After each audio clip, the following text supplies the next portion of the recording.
Une parole de connaissance pour servir. Dans Habacuc, au chapitre 2 et au verset 3, nous pouvons lire « Car c'est une prophétie dont le temps est déjà fixé.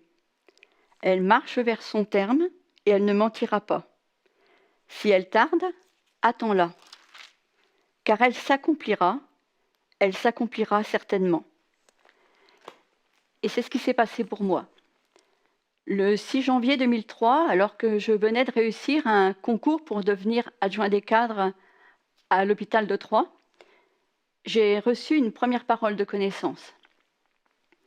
Le Seigneur me disait « Tu es là pour un temps, des temps et la moitié d'un temps. » Que ferais-je 3 ans et demi plus tard? J'avais vraiment pas envie de retourner dans l'hôpital que je venais de quitter.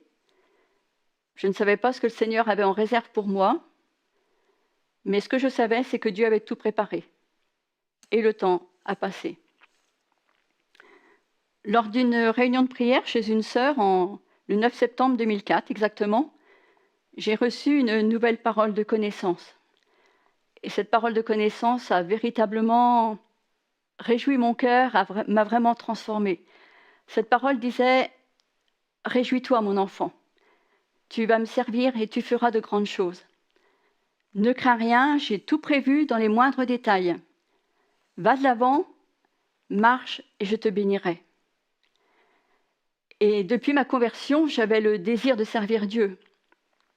Et mon désir, 14 ans plus tard, était toujours intact et toujours brûlant. Mais mon mari était inconverti et il était hors de question pour lui que je m'investisse dans un quelconque service. Il m'était déjà très difficile d'assister aux réunions de semaine, alors servir Dieu, c'était inimaginable. Comment allais-je pouvoir répondre à cet appel?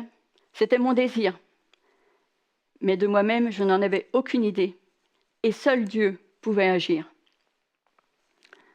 En 2005, le 17 avril, lors d'un culte à Sainte-Savine, un frère qui était de passage a donné une prophétie, une parole de connaissance également, qui allait, pour moi, me donner la force de patienter.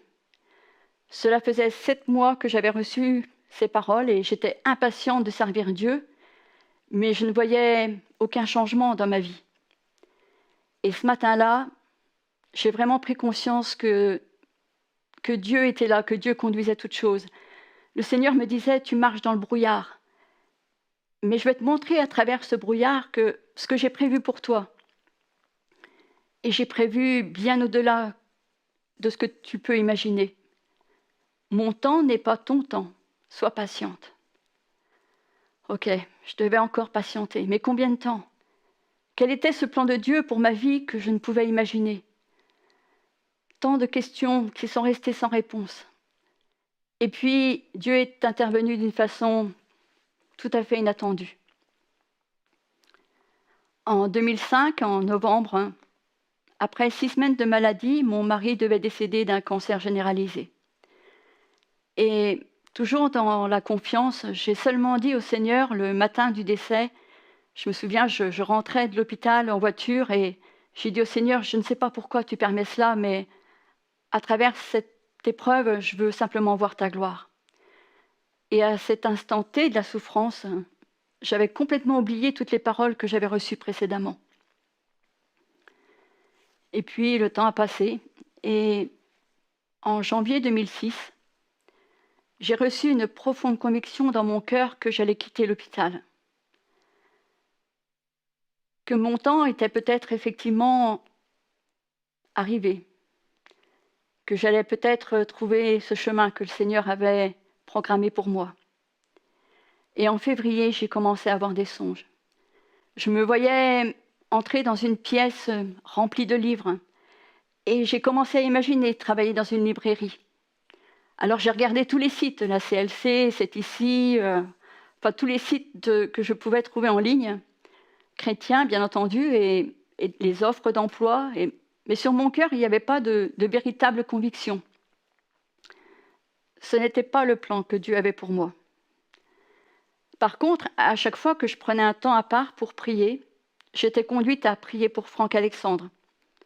Je connaissais Franck pour m'être converti alors qu'il était pasteur sur Romilly-sur-Seine, mais je ne connaissais rien de son parcours ou rien de son ministère.